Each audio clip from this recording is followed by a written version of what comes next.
Udah kelihatan slide saya Bu Dewi ya?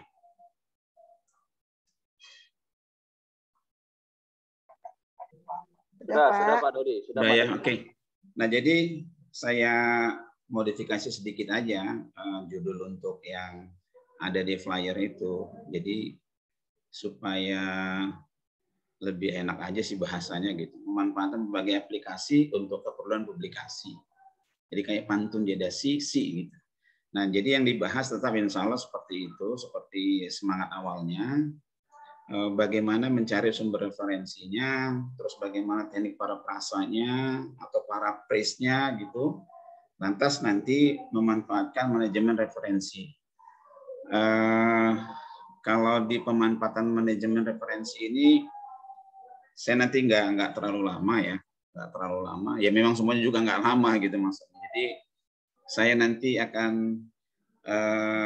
lebih pendek gitu maksudnya menyampaikannya di manajemen referensi. Karena saya yakin teman-teman yang sudah join di sini sudah cukup paham di situ ya di manajemen referensi itu nanti. Nah, ini saya Dodi Siregar, home base saya di Fakultas Teknik Informatika, di Prodi Teknik Informatika, Fakultas Teknik dan Komputer, Universitas Harapan Medan. Nah, sebelum mulai kita gunakan adab dulu. Jadi ada dua hal yang perlu saya sampaikan dari slide yang ini. Semoga Bapak Ibu yang pertama bisa tersenyum gitu kan. Semoga bisa tersenyum. Terus yang kedua, kosongkan dulu gelasnya Bapak Ibu. Artinya adab menuntut ilmu itu kita kosongkan dulu gelasnya. Ketika nanti kita dalam hati mengatakan, ini aku udah tahu, ini pula materinya, nggak berkah nanti jadinya gitu. Jadi nggak berkah. Jadi seperti yang saya sampaikan di awal tadi, kecil bagi kita bisa jadi besar bagi orang, gitu, ya. Mudah bagi kita bisa jadi nggak mudah bagi orang. Nah, jadi adab sebelum ilmu, ilmu sebelum amal. Nah, termasuk adabnya barangkali jika memungkinkan dengan alasan yang syar'i, bolehlah dibuka videonya, gitu kan. Janganlah pula awak ngomong sama hanya nama-nama doang di situ. Itu termasuk salah satu adab. Gitu ya. Baik, tapi kalau memang ada alasan yang syar'i yang tertentu, ya silahkan juga, kita tidak bisa memaksa. Lantas untuk bisa eksis itu kita harus strong, harus kuat. Kuat seperti yang warna hijau, bukan seperti yang warna putih. Karena warna yang putih itu gayanya aja kuat, padahal orangnya lemah itu. Seperti si Hulk gitu ya. Nah, jadi artinya kita kuat untuk bisa menerima hal-hal yang baru dari luaran-luaran sana untuk bisa kita terapkan di diri kita masing-masing untuk eksistensi kita dan seterusnya dan seterusnya. Jadi supaya juga kuat menghadapi kenyataan lah gitu kira-kira ya. Kenyataan hidup itu supaya kita kuat menghadapinya. Nah ini dia, jadi be strong. Be strong. Apalagi dengan PPKM seperti ini ya, kita nggak boleh lemah. Jaga kesehatan selalu supaya kita tetap strong. Oke. Nah, ini saya mulai dari referensi. Referensi ini, oh ya, nanti saya di sini kalau slide saya tadi saya hitung dari awal tadi sampai say thank you-nya itu cuma 24. Berarti 24 itu mestinya kalau satu slide 1 menit setengah jam selesai. Jadi saya nanti banyak demonstrasi saja sifatnya. Bapak Ibu jika proses kemana nih? Di-mute-kan itu Pak Tengku itu. Oke, Pak. Baik, referensi berasal dari bahasa Inggris. Ini kalau bahasa Inggris saya nggak mau komen-komen ini, Bu Dewi ini ahlinya ini, yaitu kata refer to yang artinya mengacu pada atau merujuk pada sesuatu atau pernyataan seseorang. Ya, itu secara etimologinya. Referensi itu refer to atau reference ya. Reference bahasa Inggrisnya. Untuk apa sih referensi ini? Apa itu sih referensi? suatu informasi yang dapat dijadikan sebagai rujukan atau sumber acuan. Nah, Bapak Ibu peserta webinar hari ini, ketika bicara atau menulis karya ilmiah itu bukan suatu barang baru. Ya, bukan suatu barang baru. Setidaknya skripsi itu sudah dilalui, tesis mungkin, kalaupun belum semua, sudah pasti banyak yang melaluinya. Disertasi sedikit, itu Om Agus sedang proses, Pak Mesran sedang proses, Pak Robi sedang proses, Pak Hengki juga sedang proses untuk penyelesaian sekolah S3-nya gitu ya. Nah, jadi ketika berbicara tentang karya ilmiah itu bukan suatu barang baru. Nah, ketika membuat karya ilmiah atau artikel ilmiah pasti tidak pernah luput dari yang namanya rujukan atau sumber acuan atau sumber referensi untuk mempertegas suatu pernyataan yang disampaikan. Nah, kalau kita sebagai dosen, ini juga akan selalu kita tuntut kepada mahasiswa. Dan ini biasanya ada di bab 2 ya. Selalu kita katakan kepada mahasiswa bahwa landasan teori atau dasar teori itu adalah fondasinya daripada penelitianmu ini. Nah, gitu kita selalu katakan. Dan kita selalu mengatakan dan selalu menuntut, selalu meminta kepada mahasiswa 5 tahun terakhir, ya sumber rujukanmu 5 tahun terakhir. Begitu dia tunjukkan, misalnya bimbingan gitu, rupanya ada yang tuh 10 tahun terakhir, terus kita komplain, kita nggak mau. Ini pernah saya alami sih maksudnya, sedikit curhat juga nih. Pernah saya alami, terus saya katakan nggak bisa ini harus yang terbaru. Ketentuan kita itu terbaru 5 tahun terakhir gitu. Lantas si mahasiswa nanya balik, Pak saya nggak ngerti cara mencari sumber acuan terbaru itu di mana dan bagaimana caranya gitu. Ketika itu saya bengong juga, tapi dalam hati, ya namanya dosen kan pasti nggak pernah salah ya, silap sering gitu.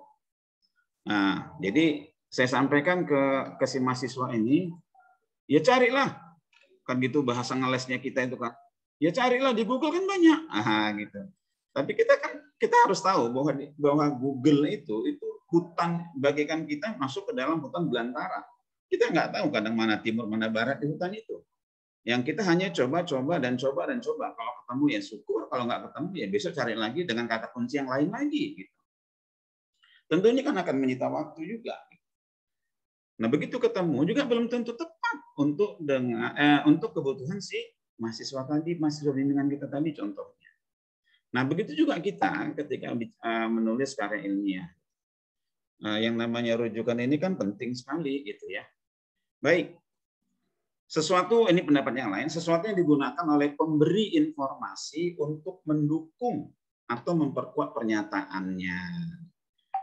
Nah, jadi ya betul, fondasi untuk menyokong daripada penelitian dia nanti atau statement si penulis ini tadi dalam karya ilmiahnya itu harus ada fondasinya, harus ada yang mendukungnya gitu.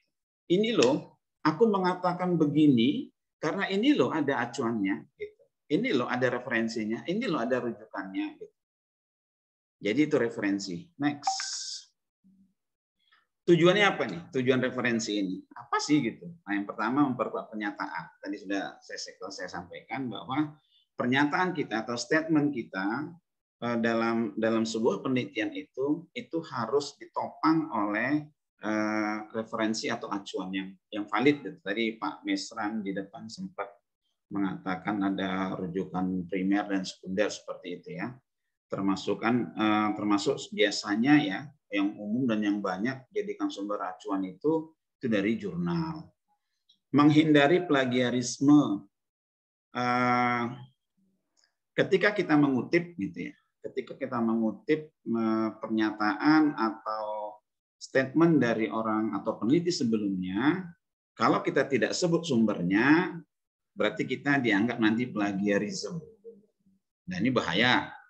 Ini bahaya, apalagi sekarang di zaman online ini ya, ada hampir kita nggak bisa luput gitu, nggak bisa nggak bisa kita hindari. Nanti suatu saat pasti akan ketemu itu gitu. Yang ketiga bentuk penghargaan pada orang yang lain. Nah, misalnya hari ini saya mengutip atau artikelnya Pak Mesran, saya jadikan acuan untuk saya menulis hari ini. Nah, Pak Mesran itu kan nggak pernah minta duit ke saya gitu. Kok kan sudah Anda kan sudah mengambil atau sudah menjadikan tulisan karya tulis saya sebagai acuan tulisan Anda. Ini nomor transfer, nomor rekening saya transfer gitu kan, nggak pernah ada begitu ya, nggak pernah. Nah, jadi itu bentuk penghargaan kita. Apa penghargaannya? Ya, yang kita kutip dari orang lain itu, ya cantumkanlah di daftar pustaka, di body text-nya juga, bahwa kutipan ini atau pernyataan ini dari si fulan. Nah, selain itu yang keempat tentu menambah wawasan pembaca. Kalau kita akan mengutip karya orang lain yang akan kita jadikan acuan, mau tak mau pasti otomatis kita harus membacanya. Harus membacanya setidaknya, kalaupun tidak semua dari keseluruhan teks itu kita baca, setidaknya pada bagian abstrak maupun kesimpulan dan sarannya, kesimpulannya. Nah, kira-kira begitu. Jadi ada 4 tujuan untuk referensi ini, atau referensi ini ada 4. Oke. Saya next. Ada beberapa sumber referensi yang bisa kita jadikan acuan, yaitu buku. Nah, buku ini pun sebaiknya buku teks ya, atau textbook ya, buku teks atau textbook yang karena kalau buku yang sifatnya aplikatif itu saya nggak mau bilang tuh nggak bisa, tapi akan lebih baik lagi buku ketika bukunya itu textbook. Nah, ini biasanya ada kita temui lah ini di perpustakaan tempat kampus kita ya, buku primer ini, yang buku teks maksud saya, yang bisa dijadikan sumber referensi, surat kabar atau majalah, jurnal, internet dan lainnya. Dan nanti yang saya demonstrasikan di sini, kita memanfaatkan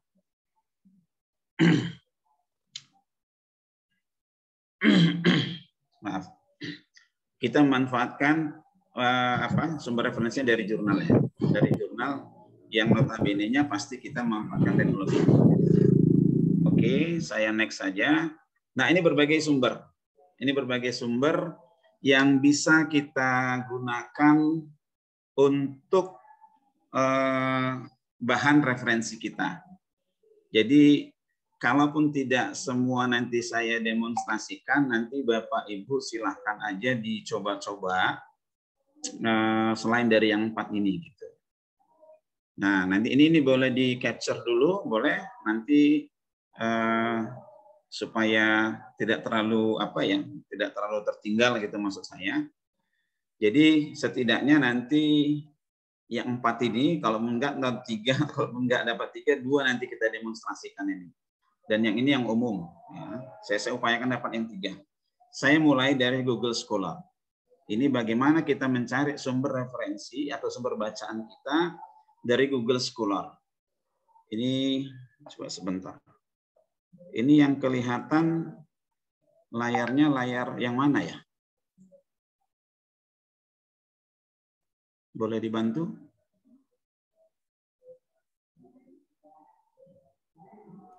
Layar yang kelihatan sekarang di layarnya yang apa? Masih manfaat mendelay searching. Layar yang Google, Pak. Google kan? Oke, Google. Baik. Di Google, di googling saya ketik aja Google Scholar. Nah, ini nanti akan ketemu dipastikan.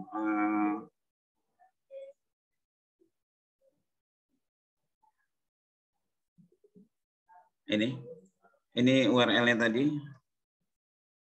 Sini kita klik aja. Kita klik. Nah, muncul tampilan seperti ini kira-kira. Muncul halaman seperti ini. Nah, kalau Bapak Ibu bisa, kalau ini sepertinya bisa, mau di laptop atau di HP bisa langsung diikuti gitu ya. Nah, ini lantas di sini kita cari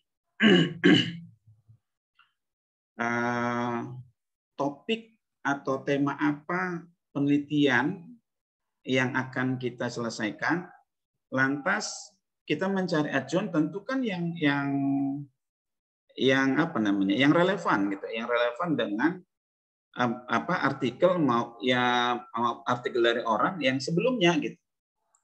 Contoh misalnya kita hari ini menulis tentang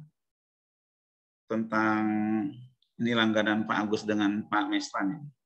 Misalnya nih ya, sistem pendukung keputusan.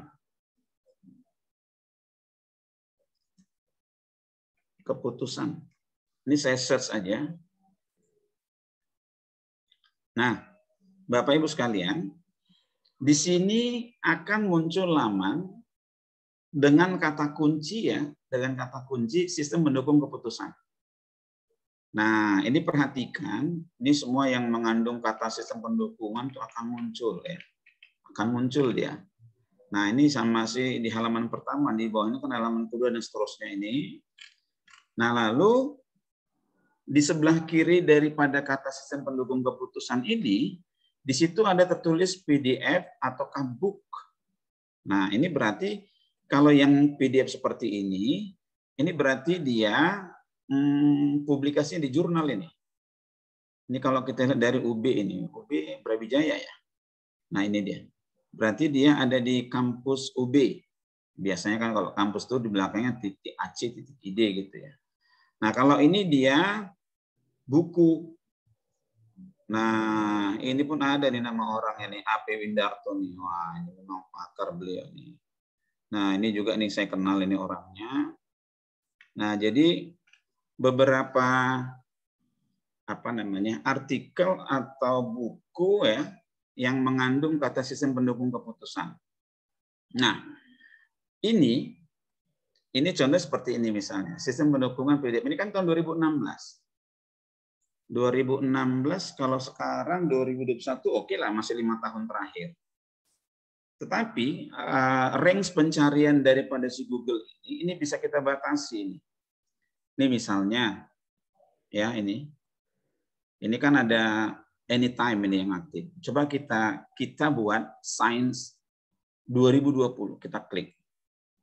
Berarti yang kelihatan di sini ini betul-betul terbaru. Fresh from open ini ya. Kenapa? Karena dia mulai dari tahun 2020. Ini dia. Ini buku ya. Sistem pendukung keputusan ini. Nah, ini buku. Nah, jadi kalau misalnya Bapak Ibu ada mahasiswa kita menanyakan, contohnya ini contoh kasus mereka mahasiswa. Kalau ada dosen pembimbing minta, saya mau bahkan 2 tahun yang terakhir, ya udah nggak sulit. Di Google Scholar juga banyak ini. Nah ini bahkan kita bisa Science 2021 ini gitu, diklik di sini. Nah ini kan lebih terbaru lagi ini. Ini dari folder dari apa namanya nih? Seminar id.com ini. Nah ini terbaru dia. Gitu. Ada di jurnal-jurnal yang di sini ada apa namanya lamannya, di mana terdapat ini gitu, ada di sini, gitu. Nah, oke, sekarang kan sudah ketemu nih. Sekarang udah ketemu, terus ini diapain? Ya kita download saja. Ini misalnya sistem mendukung keputusan calon karyawan menggunakan metode SAWI. Nah, ini kita klik misalnya, kita klik di sini sekali. Nanti kan dia akan mendownload itu.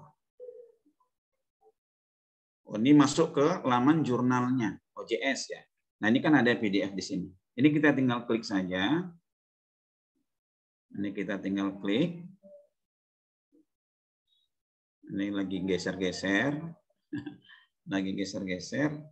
Maka dia akan terbuka filenya.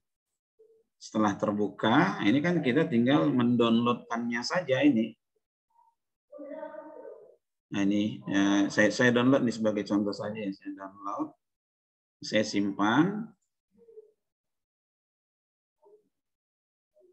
simpan, oke ini dia ya, ini dokumen ini namanya, saya simpan sebentar, karena nanti mau kita pakai juga gitu kan, saya buat dulu sebuah folder di desktop. Biar ini untuk sampel aja, saya buat sebuah folder FKPT.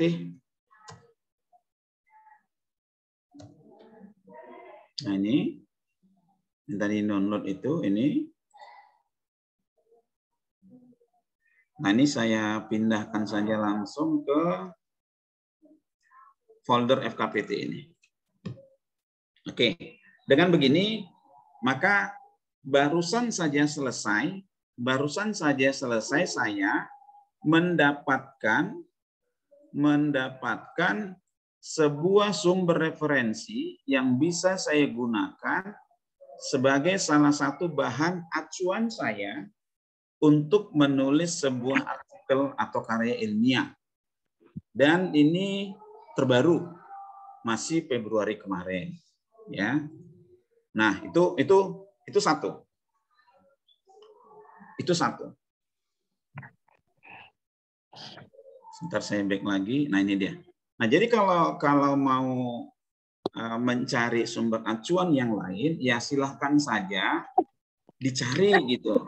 Silahkan dicari. Atau kalau perlu, ini kata kuncinya dirubah, ditambahkan juga boleh. Ini kan di sini banyak nih kata-kata kunci yang ada nih. Misalnya sistem pendukung keputusan pakai simple additive editing, analytical hierarchy proses, karyawan, faji, dan sebagainya. Mana yang kira-kira cocok kita rasa, ya disesuaikan saja dengan kebutuhan. Atau kita lihat.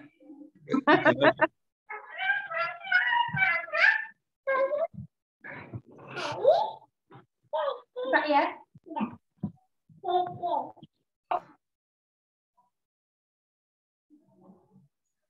Kita ganti misalnya apa ya, tentang ekonomi apa, misalnya sumber daya manusia. Sumber daya manusia. Ini misalnya kata-kata sumber daya manusia. Saya search, terus saya enter saja juga boleh ya. Nah ini ada buku, Nah kalau ini dia bukan buku, tapi apa nih, Unpam ini, nggak tahu di sini universitas apa ini. Jadi dia kalau misalnya Bapak Ibu sudah menulis tentang objek penelitian yang ada kaitan dengan sumber daya manusia, nah barangkali ini apalagi nih aparatur desa gitu ya. Nah ini bisa dijadikan sumber rujukan juga. Fresh juga baru ini masih 2021. Tapi kalau kita buat anytime barangkali mungkin akan lebih banyak lagi yang muncul. Nah ini dari 2013, dari 2019, ini ada 2002, ini bahkan ada nih manajemen sumber daya. Ini kan berarti tinggal di klik-klik saja gitu, lantas di-downloadkan. Baik, itu satu ya. Itu satu. Lantas yang berikutnya tadi apa yang berikutnya ya? Ini dari Sinta Ristek Brin Go ID. Oke. Saya ketikkan di sini. Ini Sinta Ristek Brin .go.id. Saya enter.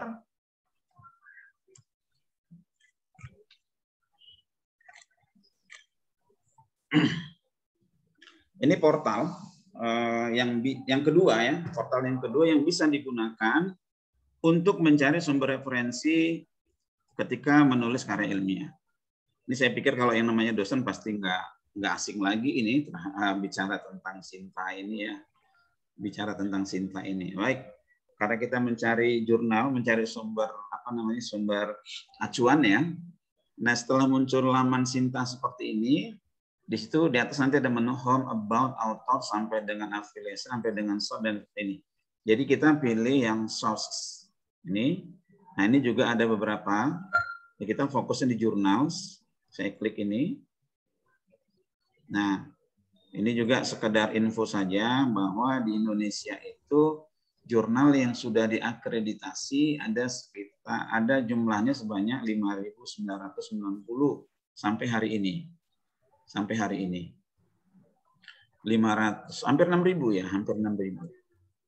Nah, yang hampir 6.000 ini tadi itu tersebar di Sinta 1 sampai dengan Sinta 6. Ya, ini barangkali nggak tahu nih, mungkin belum update ini ya.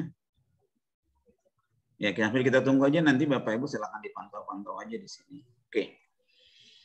Saya ambil informasinya nih misalnya ini saya klik S1. Berarti ini Sinta 1. Di sini ada tertulis page 1 of 10 ya, halaman 1 dari 10, total record 97. Ini maksudnya apa? Maksudnya berarti ini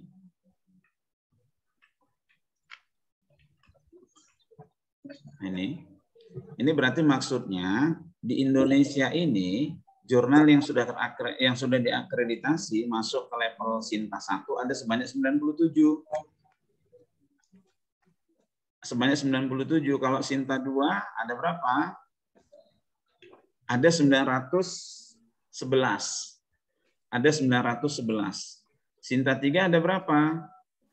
Makin banyak lagi. Ada 1165. Minggu semalam karena sakit, Bu. Enggak jadi. Kau udah beberapa. Ya itu ya. 1165 dan seterusnya total jadi 5990. Itu jurnal sudah akreditasi di Indonesia. Nah, saya mau masuk ke Sinta 3 aja sebagai contoh. Sinta 3 saya nggak mau coba cari jurnal yang bidang komputer ya. Nanti kasih itu aja gitu. Saya ambil jurnal bidang kebidanan misalnya. Saya nggak tahu nih ada apa enggak gitu ya. Atau bidang pendidikan. Saya ambil contoh, saya ketik aja. Kan gini, di Sinta 3 ini saya nggak tahu persisnya jurnal mana yang jurnal itu dalam bidang pendidikan. Jurnal mana yang dalam bidang kebidanan, dalam keperawatan, kesehatan masyarakat, komputer, teknik, dan sebagainya, saya nggak tahu gitu. Tetapi kita masih bisa meraba-raba. Artinya, kalau kita mau mencari jurnal, nah ini penyamaan persepsi dulu ya Bapak Ibu ya. Jangan sampai nanti terjadi miskomunikasi pengertian artikel dan jurnal. Karena seringkali saya mendengar, bahkan ada kemarin kawan mengatakan begini, Pak Dodi, saya mau submit jurnal katanya. Oh iya. Terus ada 3 nih penjurnalku ini katanya. Oh hebat kali ente punya 3 jurnal, saya bilang gitu. Iya ada 3 nih, kemana mau dikirim ini katanya. Padahal saya tahu maksud dia itu 3 itu manuskrip ya, manuskrip. Cuman sengaja saya pura-pura nanya-nanya aja. Jadi bedakan jurnal dengan manuskrip atau artikel. Jurnal itu kan wadah untuk menampung artikel-artikel dari si penulis. Itu namanya jurnal. Artikel itu sendiri ketika masih di awal dia disebut dengan istilah manuskrip gitu ya. Nanti ketika sudah terbit dia disebut dengan artikel. Tapi dalam hal ini kalau misalnya teman-teman aku mau submit artikel ya udahlah nggak apa-apa bisa dimaklumi aja gitu. Tapi kalau aku mau submit jurnal ini yang kita tidak bisa maklum gitu ya. Supaya maksudnya jangan salah persepsi gitu. Apa itu artikel, apa itu jurnal gitu. Baik. Saya masuk ke Sinta 3, ini hanya sampel saja. Nanti Bapak Ibu silakan sesuaikan dengan kebutuhan masing-masing. Saya ambil di Sinta 3.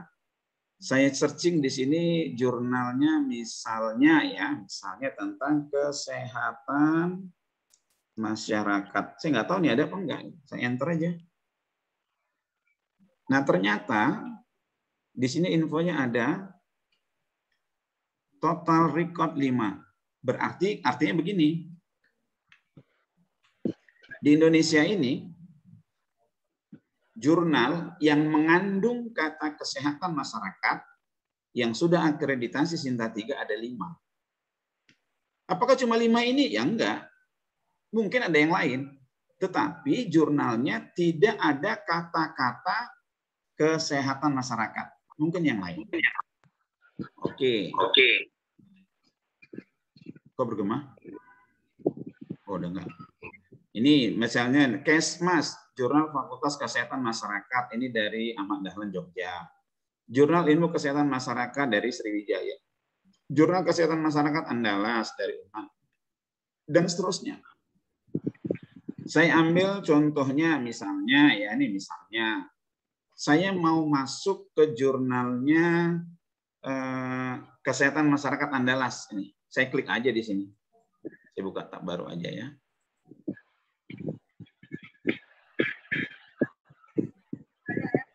Nah, ini dia. Sudah masuk kita di Sintanya, tapi jurnalnya si Jurnal Kesehatan Masyarakat Andalas, Andalas Journal of Public Health.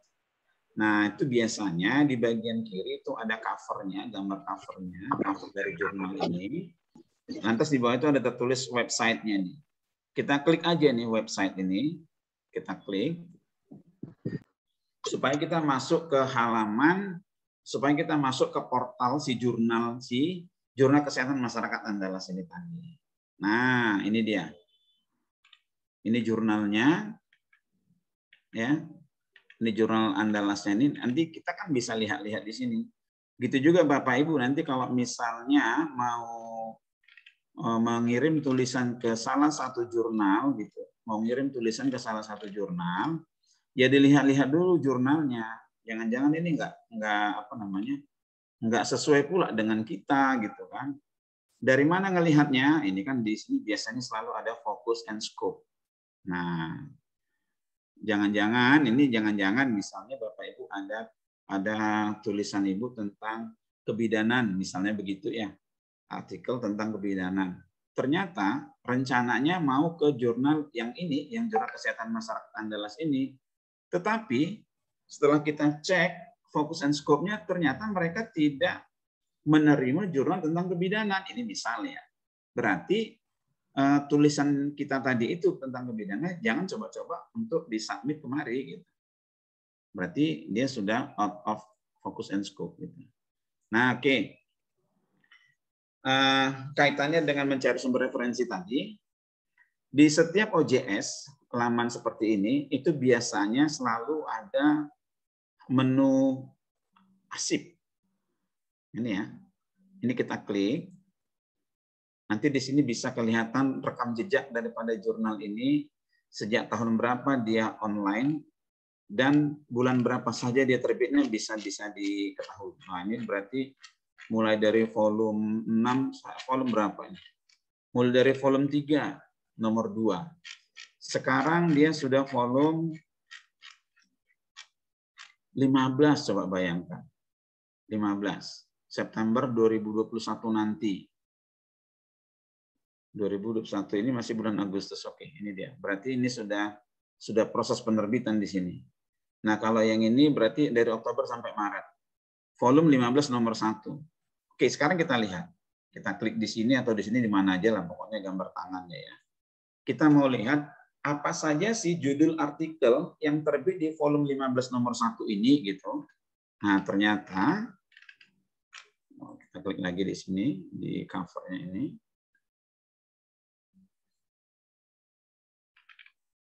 Nah, ini dia. Nah, ini dia judulnya. Yang pertama ini, Analysis of Implementation bla bla bla bla. Yang kedua, yang ketiga, yang keempat. Kok masih 4 ini ya? Oke, nah, kita nggak membahas itu ya. Kita nggak membahas itu. Nah, tapi yang jelas gini. Dalam suatu jurnal elektronik atau OJS, ya terbitannya ini ada. Di sini akan ada muncul judul-judul artikel yang diterbitkan di jurnal tersebut. Lantas kita mau ambil salah satu artikelnya ini misalnya. Ini ya. Ini tentang apa nih? Asma ya. Oke, ini kita download saja nih. Anda boleh langsung ke PDF-nya atau boleh langsung diklik ini. Nah, boleh kita klik aja di sini misalnya. Kita klik. Nanti di sini, nah ini ada abstraknya. Di sini ada full text, ini ada referensinya sekali lagi, berarti kan artinya tulisan ini dengan judul ini, sumber referensinya ini dia. Ini banyak ini ya. Oke. Terus kita klik aja yang PDF.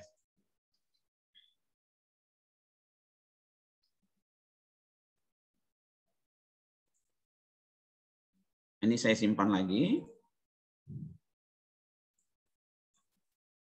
Saya simpan sebentar.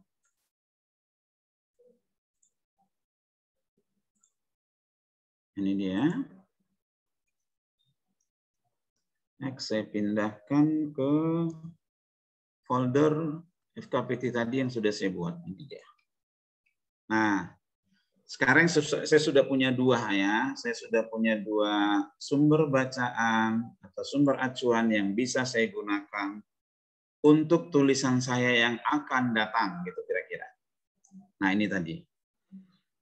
Nah, begitu dengan memanfaatkan mana tadi? Oh, ini. Gitu cara memanfaatkan kalau kita mencari rujukan tulisan kita yang berasal dari Sinta. Ini dia. Jadi Bapak Ibu nanti tinggal sesuaikan saja. Tinggal sesuaikan bidang penelitian Ibu, Bapak sekalian. Terus nanti tinggal sesuaikan saja mau di Sinta. Kalau Sinta 1 ini saya belum pernah cek sih, tapi umumnya kalau sudah Sinta 1 itu otomatis masuk sudah ke Scopus ya, sorry. Karena biasanya kalau jurnal di Indonesia sudah terindeks Scopus pasti otomatis masuk ke Sinta 1 gitu.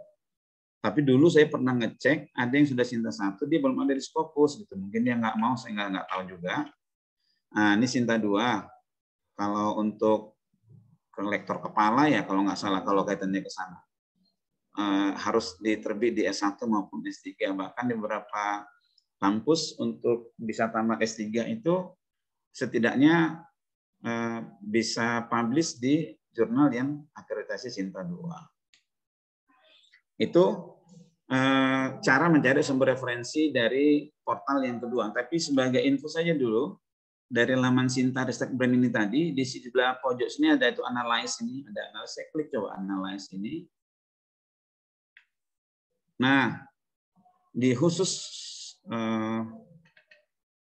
ini ada apa namanya peringkat ya, peringkat jumlah jurnal yang jumlah jurnal yang akreditasi di masing-masing provinsi ini. Sumatera Utara itu ada di posisi ke-8, 1, 2, 3, 4, 5, 6, 7, 8. Yang paling banyak itu ada di Jawa Timur. Nah, ini jumlah jurnal yang sudah ada di akreditasi. Saya ambil contoh di Sumatera Utara, saya klik ya. Mohon maaf ini kalau dari luar Sumatera Utara. Nah, ini 220 ini ternyata belum ada Sinta 1 di Sumatera Utara. Sinta 2 itu ada 4. Ini dia bidangnya. Ini ada jurnal geografi dari Unimed, Mikot, ilmu-ilmu keislaman dari UINSU, Journal of Contemporary Islam and Muslim Societies dari UINSU juga. Ini Bina Hukum Lingkungan, Asosiasi Pembina Hukum Lingkungan Indonesia nih, dari asosiasi. Nah, jadi masih ada 4 jurnal yang masuk ke Sinta 2 yang ada di Sumatera Utara. Sinta 3 berapa, Sinta 4 berapa, ya monggo dihitung aja nanti. Nah, jadi totalnya itu 220 karena kita nggak menceritakan itu. Nah, Bapak Ibu sekalian, itu tadi cara mencari sumber referensi dengan memanfaatkan portal Sinta Ristek Brain punyanya pemerintah. Yang pertama tadi Google Scholar, yang kedua Sinta Ristek Brain. Nah, yang ketiga ini herzing.com, resources, publish, or perish. Ini coba saya searching lagi. Jadi nanti Bapak Ibu, ini kalau menurut saya publish or perish ini cukup lebih apalagi dia nih, lebih apa namanya? Lebih enak nyarinya gitu. Saya ketik aja di sini di Google publish or perish. Ya, saya enter. Nah, nanti dia akan masuk kemari ini. herzing.com ini. Ya. Ini ada publish or perish, nanti kita klik saja. Nah, cuma ini aplikasi ini sebentar, ini demonstrasi aja ya. Saya nggak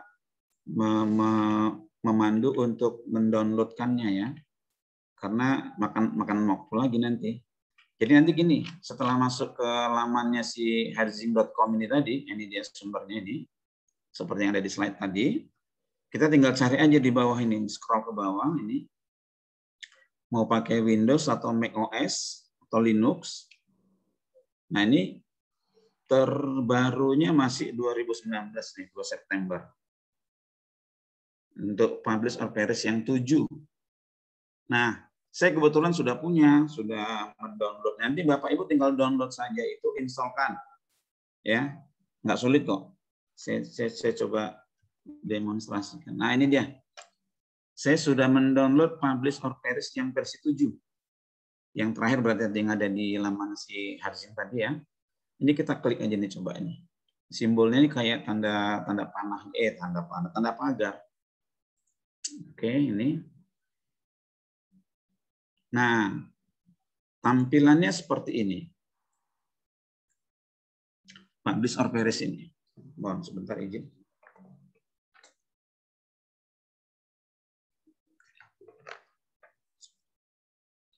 Ini sumber-sumber yang bisa juga kita cari, ya, yang bisa kita cari dengan memanfaatkan publish or perish ini. Bisa dari Crossref, dari Google Scholar Profile, dari PubMed, Microsoft Academic, dari Scopus, dari Web of Science. Ini cuma di sini ada ketentuannya. Ini saya lihat ada bintang 1, bintang 2, dan bintang 3. Tapi bukan supir ojol ini ya.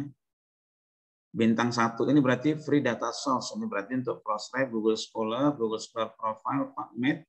Ini bintang 1. Free registration required yang ini bintang 2. Yang ketiga ini perlu external subscription required. Ini perlu ada hal-hal tertentu lah ya. Jadi kita biasa yang free aja dulu ini nyobanya. Kita ambil dari Google Scholar dulu misalnya. Tapi dengan cara berbeda. Atau dari Crossref juga boleh. Nanti silakan dicoba masing-masing aja. Saya coba dari Google Scholar misalnya. Nah, mencari data dari Google Scholar tapi memanfaatkan publish or perish, Harzin ya, harzin.com. Nah di sini ada isian authors, publication name, title words, keywords, years, ISSN. Ini maximum number of result sampai 1000. Kalau kita, ini maksudnya ini mau mencari berdasarkan apa? Kalau kita tahu nama autornya, ya monggo silakan diisikan. Coba saya coba dulu Robi Rahim. Ada nggak di sini? Saya klik search. Itu kan autorsnya. Ini akan muncul progresnya. Dibiarkan saja dulu. Saya cancel aja dulu ya. Dari yang sudah nampak ini banyak kali ternyata dia punya nih. Nah, jadi di sini ini adalah judul-judul yang di mana judul-judul ini semua ada nama Robi Rahim. Gitu kira-kira. Coba saya ambil contoh lagi.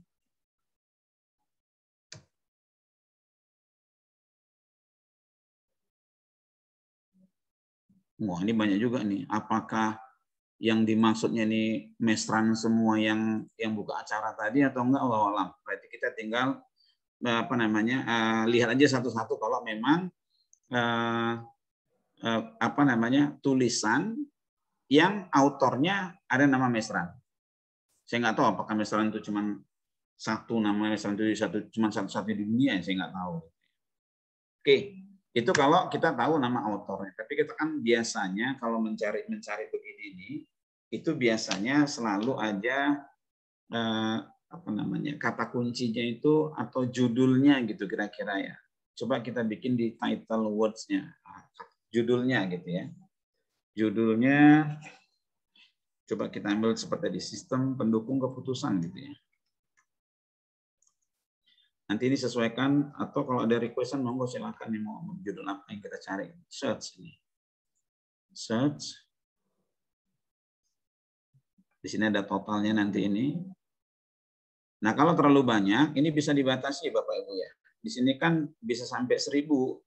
Coba kita batasi, sebentar. Ini saya cancel aja dulu. Banyak kali 1000. Coba ini saya batasi 20 aja. Saya batasi 20, saya search lagi. Biar cepat. Nah, ini udah selesai. Inilah 20 teratas yang ditemukan oleh si publish or perish dengan title words-nya, sistem pendukung keputusan, pencariannya hanya 20 saja, 20 baris atau 20 record gitu. Nah, di sini kalau apa namanya, tahunnya juga mau dibatasi bisa 20 record, tapi tahunnya dari 2015 sampai 2020. Kita search lagi.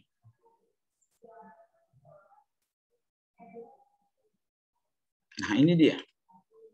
2015 sampai 2020 dengan title words-nya sistem pendukung keputusan ini dapat ya.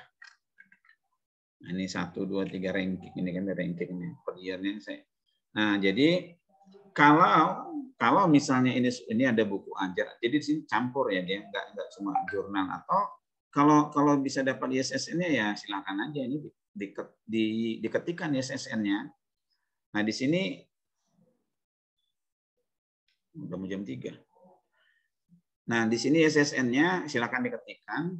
Nah, kalau udah ketemu, kalau sudah ketemu misalnya ya, ini saya klik aja ini. Kita double klik.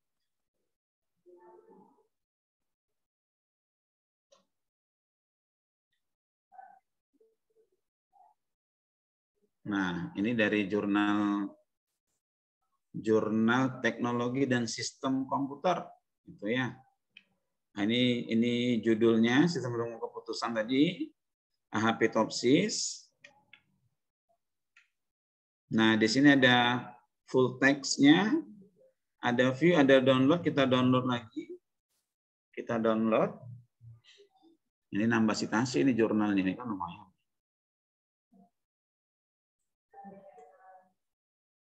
Nah, ini dia. Kita buka. Nah, ini saya simpan ke folder FKPT tadi yang sudah saya buat. Untuk sampel berikutnya. Oke, berarti dengan begini saya sudah punya tiga apa namanya? Tiga sumber atau bahan acuan saya untuk tulisan saya yang akan datang, gitu kira-kira ya. Nah, jadi ini beberapa, kalau mau pakai keyword ya monggo silakan. Jadi nanti Bapak Ibu silakan aja dieksplor lagi ini. Isian-isian ini mangga disilakan. Silahkan dieksplorasi aja. Berikutnya, kalau DOAJ ini kan apa namanya? Dia lembaga pengindeks ya. Dia lembaga pengindeks dan di dalam DOAJ.org ini dia ada apa namanya? Jurnal-jurnal di dalamnya. Jurnal-jurnal yang sudah diindeks oleh DOAJ sendiri. Jadi jurnal-jurnal itu sendiri tentu punya apa? Artikel-artikel di dalamnya seperti dari Sintaristek-Free. Nah, itu nanti silakan dicari aja. Saya ini jamnya udah jam 3 nih. Ya Bapak Ibu ya. Ini nanti tinggal ketik aja di DOAJ.org, nanti ketikkan aja kata kuncinya misalnya sistem pendukung keputusan atau kesehatan masyarakat, mau ekonomi, manajemen, akuntansi, monggo silakan. Selagi kalau kita mau ngincer satu jurnal gitu ya. Kalau jurnal memang sudah diindeks DOAJ, kita ketikkan aja dengan nama jurnalnya boleh. Next. Ini parafrasa. Parafrasa dari bahasa Inggris juga. Ini lanjut ya. Tadi berarti kita mencari sumber referensi, saya padakan sampai situ. Dengan memanfaatkan tiga portal atau tiga tools, tiga sumber yang bisa kita acak-acak tadi, bisa kita cari. Istilah parafrasa berasal dari bahasa Inggris paraphrase, dari bahasa Latinnya paraphrasis. Jadi kalau kita sering bilang parafrase gitu ya, parafrase. Ternyata kalau dari bahasa Indonesia ternyata parafrasa. Apa itu parafrasa? Pengungkapan kembali suatu konsep dengan cara lain tanpa mengubah makna. Parafrasa dipakai oleh penulis untuk memberi penekanan yang agak berlainan dari penulis asli. Ini saya ambil dari Wikipedia-nya Indonesia. Sumber yang lain, Pengungkapan kembali suatu tuturan dari sebuah tingkatan atau macam bahasa menjadi yang lain tanpa mengubah pengertian. Penguraian kembali suatu teks atau karangan dalam bentuk susunan kata-kata yang lain dengan maksud untuk dapat menjelaskan makna yang tersembunyi. Jadi intinya yang saya pahami dari para perasa ini adalah kita mengubah, kita mengubah kembali, mendaur ulang gitulah barangkali ya, mendaur ulang kata-kata, kata-kata itu menjadi suatu yang baru, tetapi tidak mengubah makna atau substansi daripada kalimat atau kata tersebut. Itu para perasa. Kalau caranya itu nanti akan banyak. Tapi kita samakan dulu pemahaman kita bahwa para perasa itu adalah mengubah, ya, pengungkapan kembali suatu konsep atau suatu pernyataan. Tapi kita buat jadi yang baru dengan cara kita sendiri, dengan cara yang lain, tanpa mengubah makna atau substansi daripada bentuk aslinya tadi, gitu kira-kira ya. Nah, jadi ini memang diperlukan jam terbang untuk ini. Ini teman-teman saya yang hadir di sini udah banyak ahli di para perasa ini. Nah, nanti silahkan barangkali kalau memang mau ditambahkan nanti monggo ya untuk diskusikan lebih lanjut. Ini saya next dulu. Jadi intinya kita rubah dari bentuk yang ada itu ke bentuk yang baru lagi tanpa mengubah makna maupun substansinya. Setidaknya ada 5 ini saya ambil dari beberapa sumber, ya. Setidaknya ada 5 untuk teknik para frasa ini. Merubah dari klausa ke phrase, merubah dari kalimat langsung menjadi tidak langsung, aktif menjadi pasif, merubah sinonim dan merubah bentuk kata. Tetapi Bapak Ibu, saya sampaikan di sini ini contohnya ya. Dari klausa ke frase, saya nggak fokus di sininya ya, merubahnya ini ya. Ini contohnya aja. Setelah Aldian belajar kitab, dia tertidur. Dari klausa ke frase, setelah mempelajari kitab, Aldian tertidur. Jadi maknanya tetap, walaupun ada beberapa kata atau urutannya itu sudah dirubah-rubah. Rumah di seberang jalan itu milik Dr. Aldian. Rumah yang berada, dia tambahin, yang berada di seberang jalan itu milik Dr. Aldian. Dan seterusnya, ini berubah dari kalimat langsung menjadi kalimat tidak langsung. Ini contohnya, Aldian berkata, saya siap menghafalkan juz 30 setelah makan. Aldian berkata bahwa dia siap menghafalkan juz, ini langsung jadi tidak langsung. Makan dulu atau ngapal dulu sih ini ya? Ini nanti kita tanya si Aldian nanti ini ya. Merubah dari kalimat aktif menjadi pasif. Aldian akan melamar Az-Zahra setelah wisuda akhir tahun. Setelah wisuda akhir tahun, Ahjara akan dilamar oleh Aldian. Ini juga teknik parafrase. Nah, dari kelima cara ini tadi, saya fokusnya di merubah sinonim. Karena saat ini masih itu tools yang saya temukan dan gratis, dan nanti bisa nanti kita demokan bareng. Kalaupun nanti ada tools yang berbayar, nanti ada teman kita yang bisa menyampaikan hal itu kalau memang perlu disampaikan, atau tadi dia menyampaikan nanti ada di chat barangkali. Nanti kita tunggu. Merubah bentuk kata, memakai kata keterangan untuk mengganti kata sifat, memakai kata kerja untuk mengganti kata benda. Aldian menulis kaligrafi dengan cepat. Aldian adalah penulis grafi yang cepat. Ini parafrasa. Sekali lagi, saya nanti akan bermain di sinonimnya ini. Aldian merasa nyaman dengan istrinya. Aldian merasa bahagia dengan istrinya. Jadi kata nyaman diganti dengan bahagia. Dan ini ada beberapa tools yang bisa digunakan untuk melakukan teknik parafrase tapi dengan merubah sinonim. Ini kita lanjut dengan demonstrasi ya. Oh, sebentar. Saya kok ada yang kehilangan jejaknya sedikit tadi.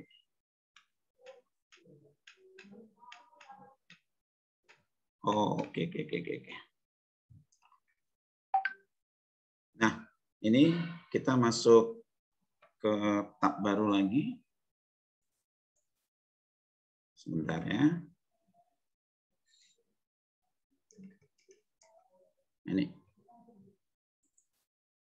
Yang pertama spinner.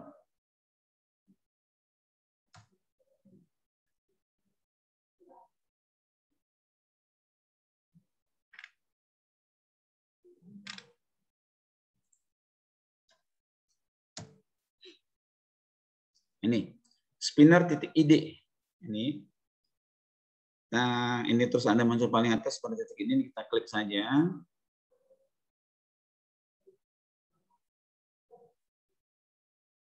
Nanti Bapak Ibu sekali lagi silakan dieksplorasi saja ya. Ini hanya mendemonstrasikannya saja saya. Ini juga spinner ini bisa digunakan untuk para praso artikel khusus untuk bahasa Indonesia. 100% keren dan gratis katanya. Oke. Nah, ini sebaiknya Bapak Ibu silahkan buat akunnya ya, buat akunnya aja. Kita pakai sekarang. Kita klik pakai sekarang. Nah, ini kebetulan saya sudah punya akunnya, jadi saya bisa login. Kalau Bapak Ibu belum punya, nanti tinggal sign up saja ya. Ini saya skip aja untuk cara membuat akunnya ya. Saya nggak demonstrasikan. Biasa, sebenarnya tinggal hanya masukkan ini email sama nanti password gitu aja biasa sih.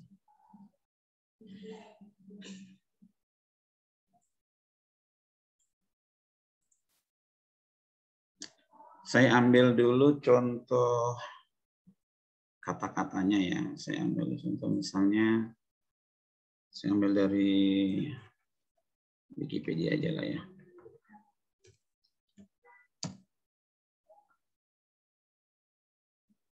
Wikipedia Indonesia. Saya ambil apa di sini sebentar ya. Saya ambil contoh kata-kata atau kalimatnya.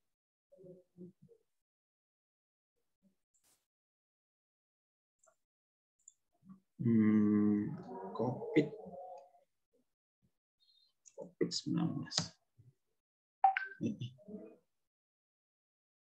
Salah.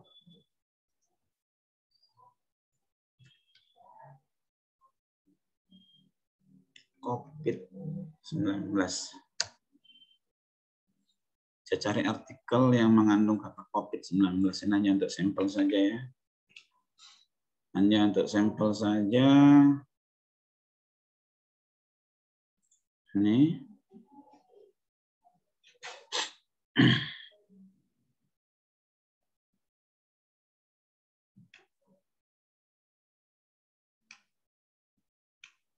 Nggak cantik ini, nggak cantik. Saya searching aja di Google. Sebentar. COVID-19.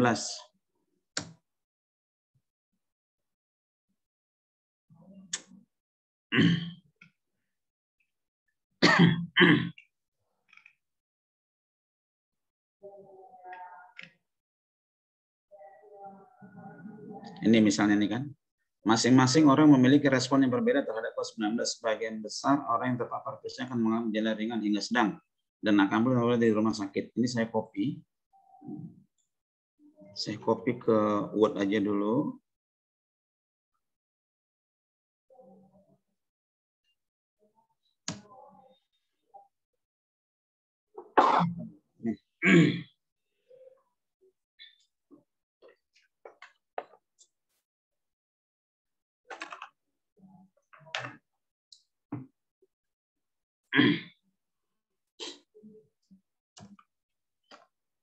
Nah, ini tadi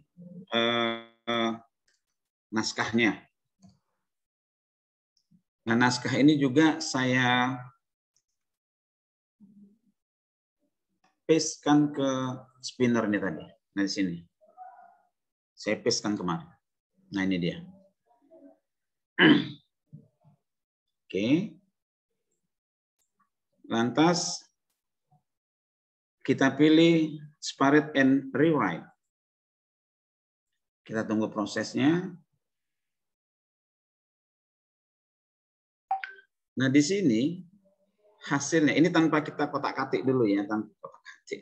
Tanpa kita apa-apain dulu gitu maksud saya, kotak-katik. Bahasa apa kotak-katik itu? Ini saya copy lagi dulu. Saya copy, saya bandingkan dengan yang ada di Microsoft Word. Di sini saja sudah berbeda deh sebenarnya. Di atas tadi masing-masing orang memiliki respon yang berbeda. Tiap-tiap orang mempunyai respons yang berbeda terhadap COVID-19 sebagian besar. Jadi mana yang dan akan pulih tanpa perlu dirawat, serta hendak pulih tanpa butuh dirawat rumah sakit. Itu tanpa, sekali lagi, tanpa kita sentuh apapun gitu ya. Kita masih percayakan kepada si spinnernya penuh gitu. Nah, misalnya dalam gini, dalam suatu kalimat ada hal, memang ada hal atau ada kata yang nggak boleh dirubah. Misalnya kata-kata itu ternyata merupakan istilah variabel dari penelitian kita, misalnya gitu. Misalnya begini, tiap-tiap orang mempunyai, nah memiliki ini ternyata ini nggak boleh dirubah. Kenapa? Karena memiliki merupakan salah satu dari variabel penelitian saya, justru itu nggak boleh dirubah gitu. Sementara oleh si spinner ini dirubahnya menjadi kata mempunyai, ya berarti nggak bisa. Artinya dibalikkan dia ke bentuk aslinya. Ini mempunyai, ini kita klik dia ya, saya ulangi, kita klik di warna birunya itu, nanti ada tombol panah ke bawahnya ini. Nah berarti balikkan ke originalnya. Atau sinonim daripada mempunyai ini bisa ada juga. Kata ada. Jadi bisa tiap-tiap orang ada respon. Maka ini sinonim ya. Sinonim. Alarm saya sudah bunyi. Berarti sudah 1 jam. Tapi sedikit lagi. Mohon maaf. Agak lewat sedikit waktunya. Nah, tadi ini memiliki, kalau memang tetap memiliki tapi mempunyai, silakan dirubah di sini. Ya, mempunyai. Nah, terus misalnya hendak hadapi indikasi ringan sampai lagi. Ini kalau kita bingung sampai lagi ini apa ini gitu. Kita coba ganti kata-kata apa lagi nih kan? Hingga tadi diganti menjadi sampai, cuma yang ada pilihannya. Lagi ini tengah atau sedang. Jadi juga belum tentu gini. Ini kan hanya tools ya. Ini kan hanya tools. Kadang-kadang memang nggak sesuai juga dengan keinginan kita. Ya bisa jadi gitu. Jadi nggak usah heran gitu. Nggak usah heran. Tetapi setidaknya bagi kita ada perbandingan sinonim atau kosakata yang bisa kita manfaatkan dari spinner ini tadi gitu. Ini butuh misalnya. Apa yang sepadan dengan dia? Perlu, tanpa butuh, tanpa apa gitu. Silakan nanti nah nanti final text-nya itu ini dia. Ini kan adjust text-nya. Jadi kalau misalnya mau dirubah, ini kan tiap-tiap misalnya kita rubah ya. Tiap-tiap ini dirubah menjadi masing-masing, tadi dirubah menjadi tiap-tiap. Nah, kalau kita mau kembalikan dia ke bentuk masing-masing, tinggal klik aja di sini. Nanti yang kita ambil final text-nya ini. Gitu. Oke, ini coba kita ganti. Tiap-tiap orang mempunyai, di atas apa tadi, memiliki respon yang berbeda. Sebagian besar orang virus hendak hadapi indikasi. Hendak apa aslinya nih? Virus terpapar akan, sebagian orang yang terpapar virus ini akan mengalami gejala ringan, akan mengalami gejala-gejala buat indikasi masih oke lah. Hendak hadapi ini mungkin kita balikkan aja ke bentuk semulanya coba. Atau bakal. Boleh ya mungkin ya, bakal. Nah, ini dia bakal. Bakal hadapi ini apa yang lebih cocok mungkin. Alami. Bakal alami indikasi. Di sini apa tadi? Ini akan mengalami ya, mungkin boleh lah ya. Indikasi ringan sampai lagi, apa nih sampai lagi ini? Aslinya apa ini? Meringan, oh hingga sedang. Oh, ini berarti kan nggak mungkin di ringan sampai lagi ini kita ganti ya kata nih, kita ulangi. Ringan hingga sedang, ringan sampai lagi. Berarti kan nggak bisa kita ganti nih, sampai lagi ini tetap hingga sedang karena dia hingga sedang, nggak mungkin diganti kan? Karena dia tahapannya ringan, sedang, nanti akut gitu ya, nggak perlu kita ganti di situ. Serta hendak pulih di sini dan akan pulih, dan akan pulih. Serta hendak pulih tanpa butuh dirawat di rumah sakit, tanpa perlu dirawat. Oke, anggaplah ini lebih kurang. Inilah hasil daripada si spinner itu. Sebentar saya buat di sini. Nah, jadi ini Bapak Ibu, hasil daripada spinner ini tadi kata aslinya, sumbernya kita copy. Di bagian adjust-nya, ini bagian final text-nya. Nah, mudah-mudahan dengan begini kalau apa namanya, kaitannya kita cek plagiarismenya, ya bisa jadi nambah besar, bisa jadi juga sudah berkurang. Gitu. Jadi kalau nanti hasilnya makin besar ternyata setelah dilakukan cek plagiarismenya, ya berarti harus dirubah lagi. Harus dirubah lagi, dan seterusnya. Tapi ingat, sebagai kata kuncinya, parafrase yang terbaik itu adalah kita lakukan sendiri tanpa tools-tools yang begini. Ini hanya sebagai sumber referensi, sumber pengetahuan kita aja, insight kita aja lah gitu ya. Kita coba yang berikutnya, Quillbot ya. Quillbot. Ini quillbot.com. Paraphrasing tool ini. Coba ini kita, tapi ini yang gratisan pula ya kan, jadi tentu akan beda lah kalau yang berbayar. Ini juga nanti Bapak Ibu silakan aja dibuat akunnya. Kalau memang, tapi kalau Quillbot ini ya dia untuk berbahasa Inggris lah tentu ya. Kita ambil dulu naskah yang berbahasa Inggris.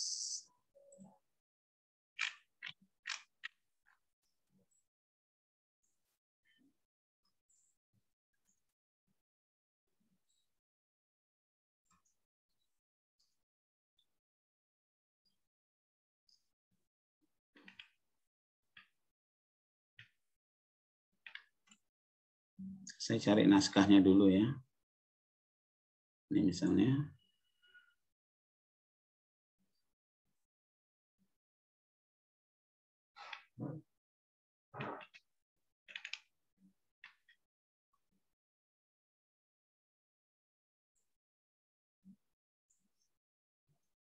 Saya copy. Saya letak di sini.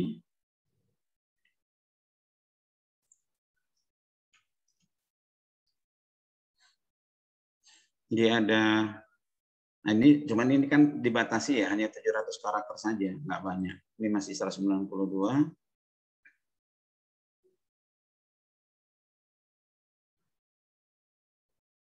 Oh, sebentar, ini saya copy dulu. Perbandingan saja ya. Ini aslinya. Terus ini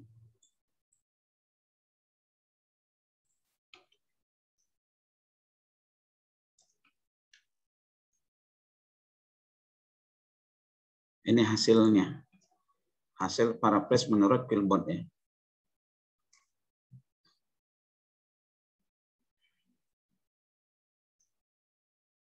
Ya, ini dia. Hardware is any part of your computer, any part of your computer that has, nah, itu udah beda dia. Udah dibedakan dia. Nah, jadi gini Bapak Ibu. Apa ya maksudnya? Ini ada dua, sebetulnya masih ada lagi yang lain. Nanti gini, tinggal Bapak Ibu searching aja di Google ya. Tools-tools mana lagi yang bisa digunakan untuk teknik paraphrase ini. Tapi kebanyakan saya lihat dia masih, karena ini kan gratisan ya, teknik paraphrase-nya masih yang sinonim, kebanyakan masih begitu. perkata-perkata aja. Sepertinya dia belum mampu kalau untuk per kalimat atau bahkan per paragraf. Saya nggak tahu, kalau yang berbayar kabar-kabarnya bisa. Nah, itu.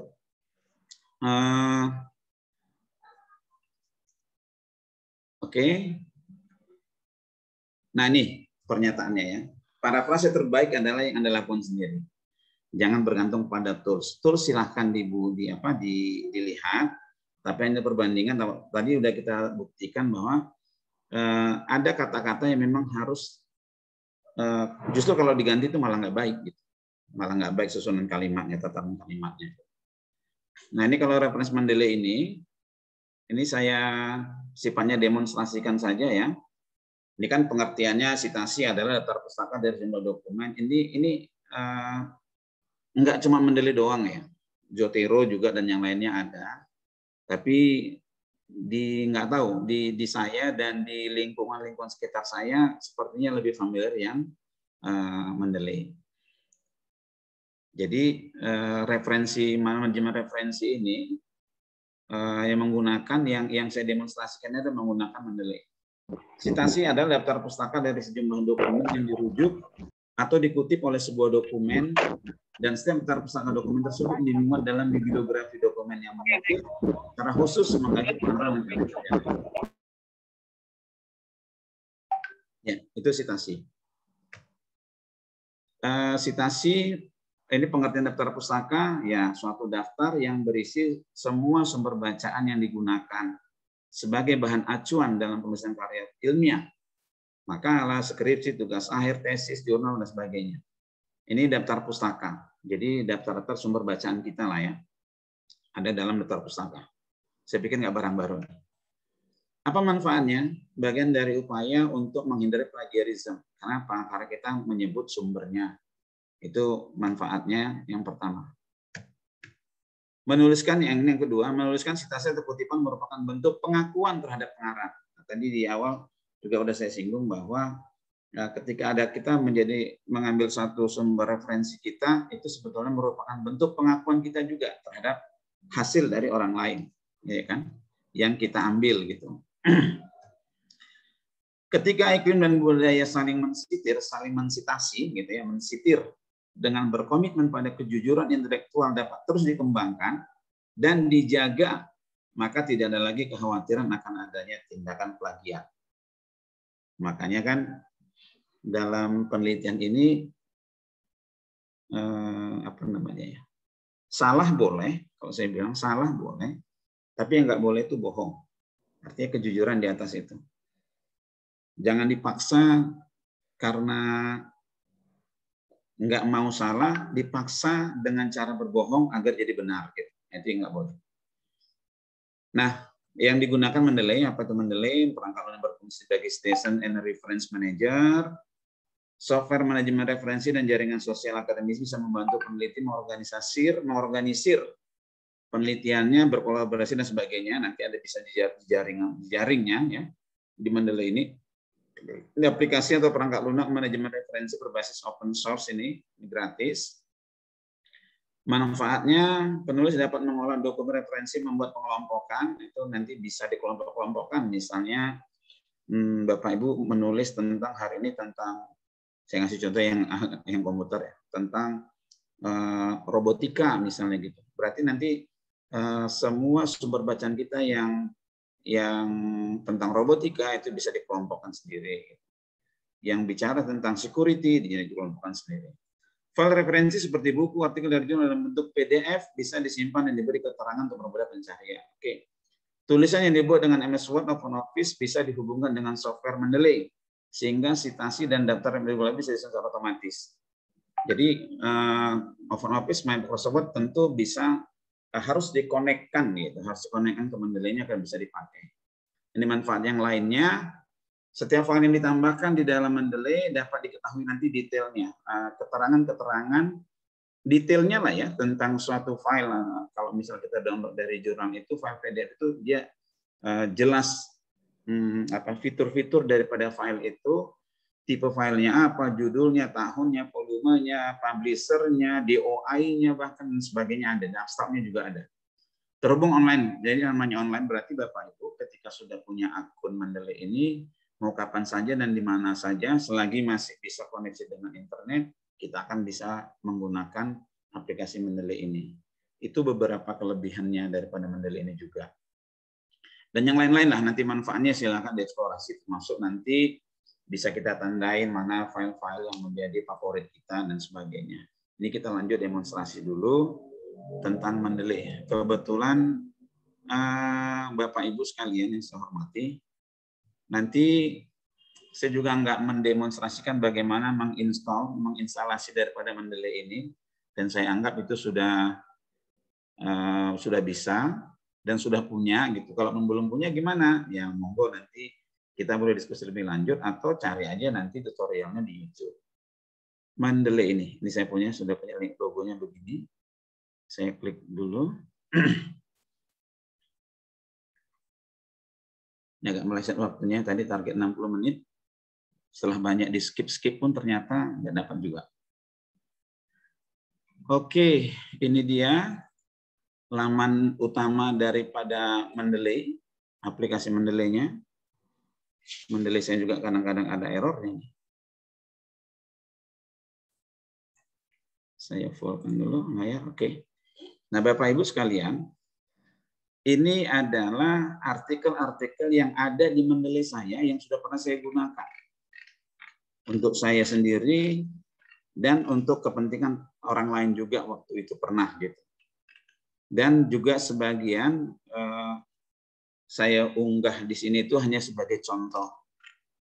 Nah, tapi pernah juga waktu membuat buku di sini juga sudah banyak saya saya masukkan kemari file citasi saya yang saya citasi. Nah, saya tadi kan sudah punya file ya, sudah punya file di apa tadi namanya, di folder FKPT tadi. Nah, ini dia. Coba kita buka. Ini folder FKPT. Ini ketiga file ini. Kita ingat ya. Ada namanya dokumen dalam kurung 1645 12949. Ini saya klik and drag saja. Mana nih, muncul nggak ini? Kalau nggak muncul, coba saya copy. Saya masukkan kemari.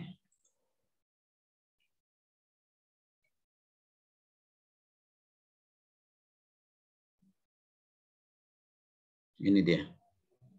3 teratas ya. Bukan 3 teratas juga, ini dia. Sebentar. Ini nutup-nutupin ini.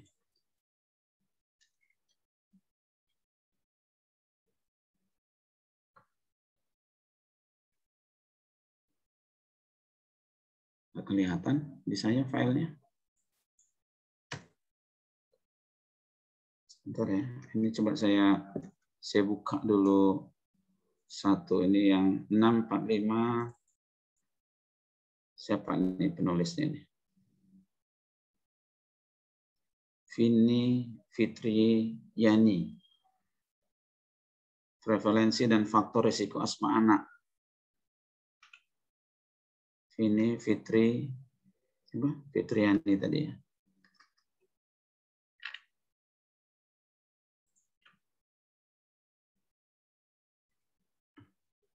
Nah, ini dia. Ketemu. Ini sudah ada ya, punya Vini. Terus yang kedua tadi, coba saya buka lagi. Siapa nama autornya ini? Desi Ratnasari. Oh, siapa Desi Ratnasari? Berarti keren juga nih Desi Ratnasari.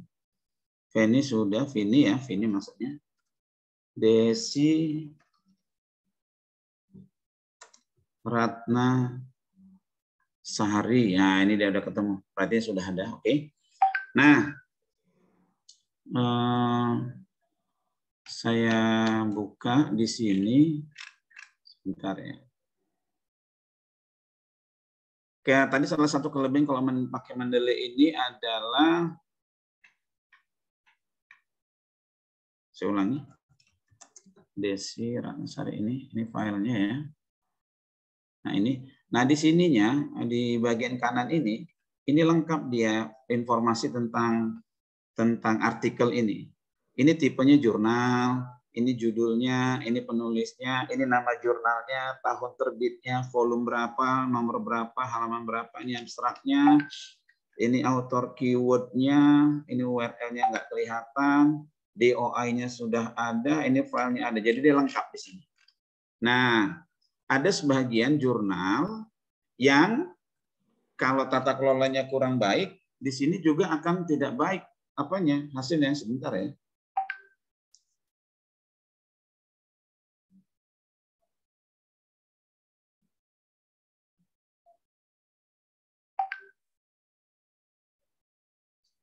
Oke, sebentar Bu Dewi, sedikit lagi. 5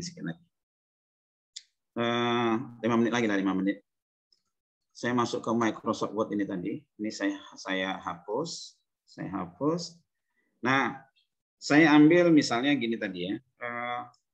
Yang pertama tadi, penderita asma akan mengalami gejala apa ya?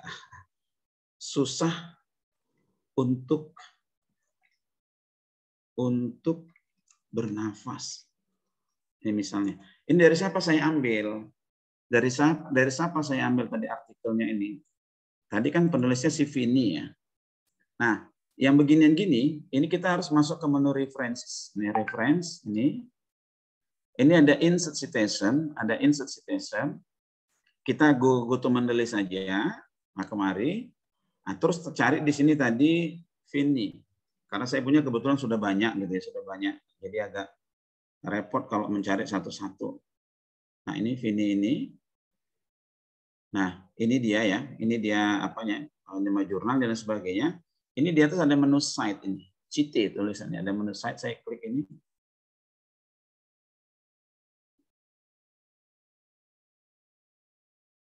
Nah, dia jadinya begini. Saya besarkan sedikit.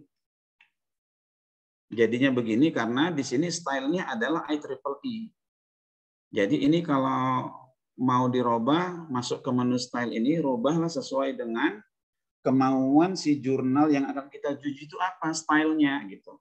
Misalnya Nature ini, Nature. Nah jadi begini. Misalnya saya buat American Psychological Association ini edisi ke-6. Nah jadinya begini. Jadi terserah mau yang bentuknya bagaimana, sekali lagi sesuaikan dengan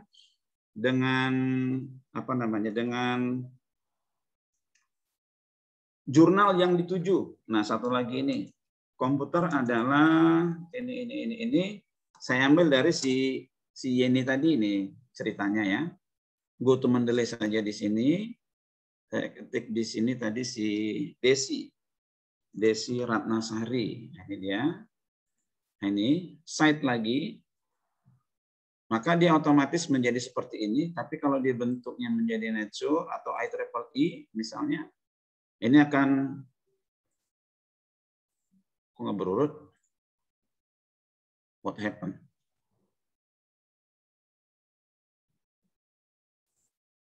Ini mestinya berurut nih. Sebentar ya. Insert citation, go to Mendeley ini.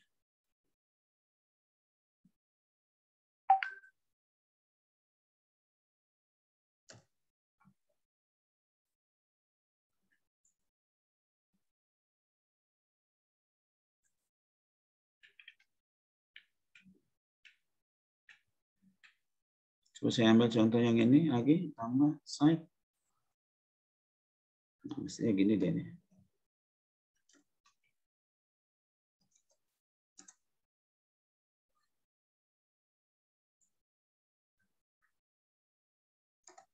Insert citation, go to Mendeley.